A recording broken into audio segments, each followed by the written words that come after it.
Hey, this is the KIN 341 Indoor Sledge Hockey How-To Guide. We will be going over face-offs, movement, shots on net, and penalties. During the face-off, opposing players will face each other positioned sideways on their respective halves. The players not taking the draw must be positioned around the outside of the face-off circle, similar to traditional hockey.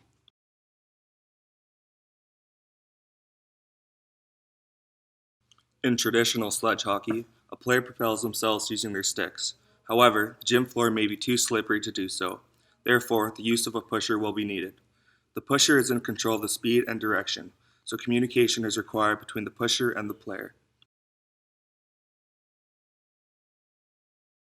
The goalie is seated on the ground and can move around the crease. They have the option to use protective equipment. Once the ball enters the crease, it becomes the goalie's ball and the player has to give space. When following through while taking a shot, the player must try to keep their stick below their shoulder height. If the stick happens to come above shoulder height, a goal will be disallowed and possession will be given to the opposing team. If the player falls off of the scooter, they are not allowed to shoot.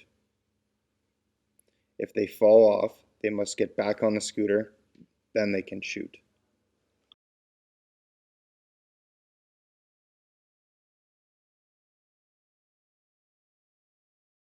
Penalties will result in a change in possession. Repeat or severe offenses will result in substitution.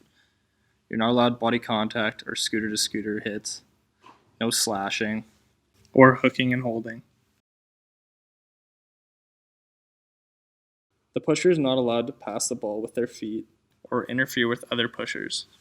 And a reminder to keep your stick to yourself. Suggested rules and regulations consist of having one referee per game, using a traditional floor hockey net, and having the playing area the size of a basketball court, in which can be outlined with pylons. Each team can be made up of 4 or 5 players on a sled or scooter, plus one goalie seated on the floor. It is also recommended not to wear baggy clothing that can get caught in the wheels or stepped on. The use of helmets, gloves, or any other protective gear is encouraged. An additional rule in which 3 passes must be completed before a shot is taken may be added to the game if appropriate. To make the game less challenging, an additional player may be added to each team, or the size of the net can also be increased. Using a bright colored ball is recommended so that the players can differentiate it from its surroundings. The sport of sledge hockey is an innovative team sport that incorporates the same rules and discipline structure as traditional hockey.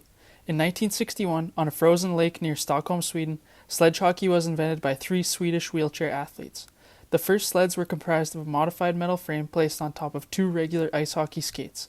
The sticks were made of 2 round poles and bike handles. The game of sledge hockey quickly spread throughout Sweden, and in 1969, the first international sledge hockey game was played between a local Stockholm team and a team from Oslo, Norway. In 1982, sledge hockey was brought to Canada, where it was first played in Medicine Hat, Alberta, before spreading throughout the country. In 1993, as a result of rapid growth of the sport, the Government of Canada created the Sledge Hockey of Canada Association to coordinate, develop, and promote the sport of sledge hockey in Canada. In 1994, sledge hockey was introduced as a demonstration sport at the Paralympic Winter Games in Norway.